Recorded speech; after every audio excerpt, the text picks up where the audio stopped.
Hello বন্ধুরা, তোমরা দেখো দিদি আজকে করলা দিয়ে একটা সর্ষে বাটা দিয়ে রেসিপি করবে। সেটা তোমাদের সঙ্গে আমি শেয়ার করছি। করলাগুলোকে চাক চাক করে কেটে দিদি একটু ভাপ দিয়ে নিয়েছে। তারপর এখানে সর্ষে আর কাঁচা লঙ্কা বেটে রেখেছিল।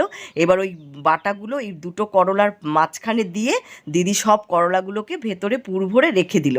তারপর একটা বাটিতে দিদি বেসন গুলিয়ে নিয়েছে, ঠিক যেমন বেগুনি করে না, বেগুন কেটে কেটে এইরকমভাবেই দিদি এবার সব কটা করলার মধ্যে ওই পুর ভরে এবার মানে ওই বেসনের মধ্যে ডুবিয়ে ডুবিয়ে কড়াইতে দিয়ে ভেজে নিচ্ছে। এটা হচ্ছে করলার মানে চপ বলা হয়, যেটা আর কি করলার চপ। আমরা সেই করলার চপগুলো দিদি সব একদম কড়াইতে ডোবা তেলে সুন্দর করে দিয়ে দিচ্ছে।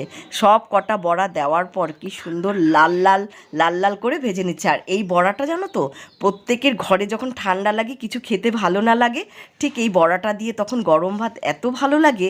আর দিদি তখনই বানায়। আজকেও আমাদের ঘরে সবার ঠান্ডা লেগেছে, কিছুই খেতে ভালো লাগে।